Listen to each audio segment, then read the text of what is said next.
Parashat Kitissa, le veau d'or. Question classique.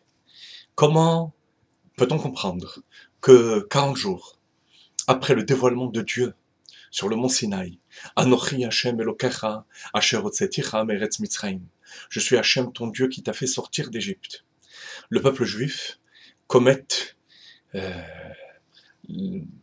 l'irréparable, entre guillemets, l'irréparable, on va dire au niveau du temps, parce que Oviom Pokti, Ufakadeti Alehem Hatatam, pendant toutes les générations, il n'y a pas une punition qui ne s'abat sur le peuple juif dans laquelle il n'y ait pas une dilution de la punition du veau d'or.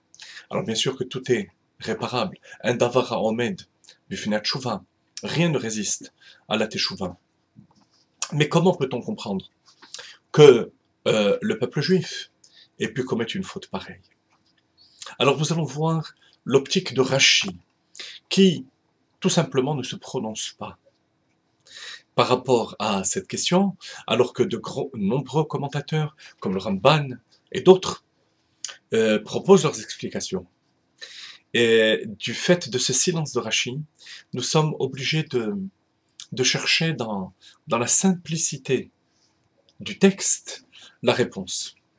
Alors, tout d'abord, en prenant conscience que à aucun moment le peuple dirigeant, lorsque je dis le peuple dirigeant, il s'agit de ceux qui apparaissent comme les meneurs au moment de la faute.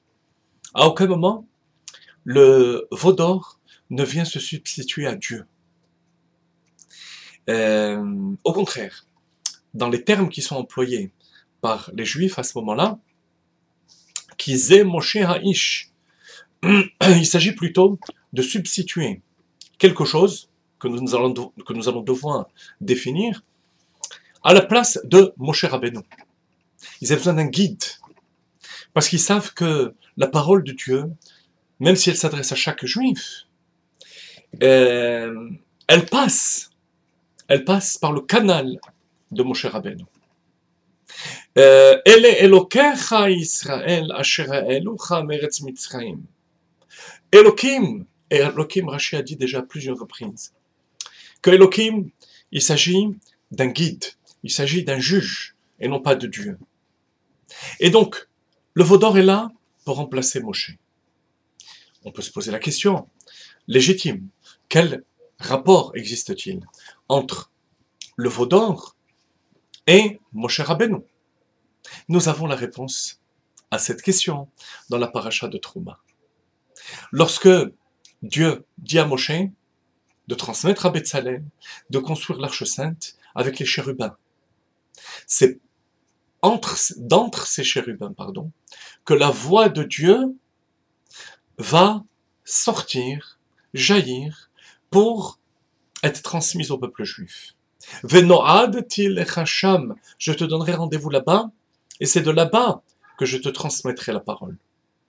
Alors, les Béni Israël savaient, même si effectivement, je sais que vous êtes en train de vous dire, que le Mishkan a été construit après la faute du veau d'or. Oui, mais ils savaient déjà qu'ils avaient l'interdiction de faire des statues qui ressemblent aux Krovim, aux chérubins, et cela a été donné juste après Matan Torah.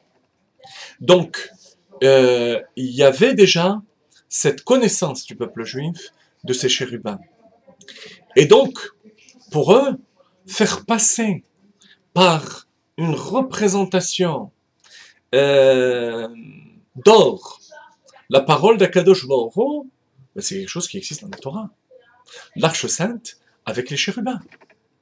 Alors, normalement, le complément, le réceptacle plutôt de cette parole était Moshe Rabbeinu. Moshe Rabbeinu n'est pas là, eh bien nous allons faire un veau d'or qui va remplacer Moshe, mais à travers les chérubins, à travers donc cette représentation. D'ailleurs, comme Rabbeinu Yehonatan dit, un des commentateurs du Chumash, que la différence entre les chérubins et le veau d'or, c'est que sur le char céleste, le veau d'or, c'est la face de taureau, c'est la gauche, c'est la rigueur.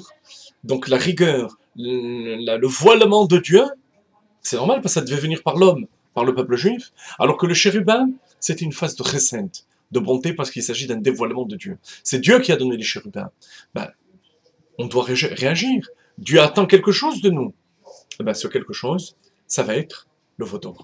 Alors bien sûr, ça c'est au niveau de l'élite de ceux qui ont fauté.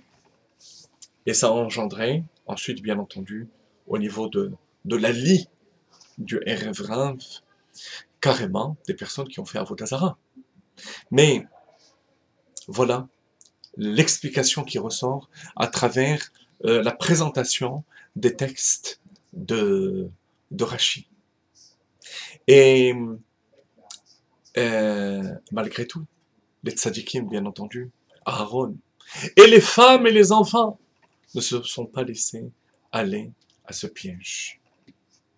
Tout simplement parce que lorsqu'on a l'intégrité, la pureté d'un enfant, ou la foi simple de la femme, et des tzadikim qui sont capables de garder cette pureté, alors on ressent que tout ce qui va donner naissance à la Avodah Zarah, même si en soi ça peut être justifié, hein, bien entendu, vous comprenez bien qu'on ne justifie pas ici la faute du veau d'or, on essaie simplement d'expliquer comment est-ce qu'ils ont pu commettre cette erreur.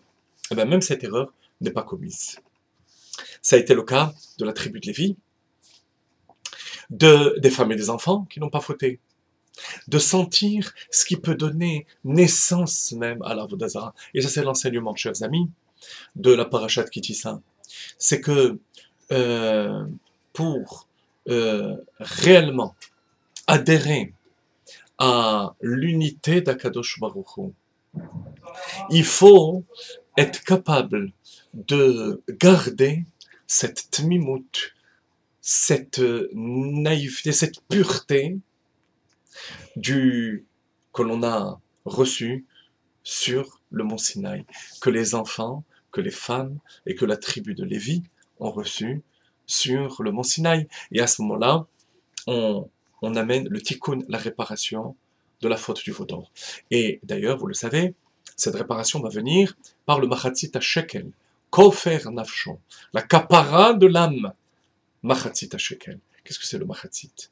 On a beau être grand, se sentir toujours comme une moitié. Comme une moitié. C'est ce qui nous permet de garder la pureté, la naïveté et la pureté qui va nous permettre de nous hisser au-delà de toute forme d'idolâtrie et de servir à Hachem Echad.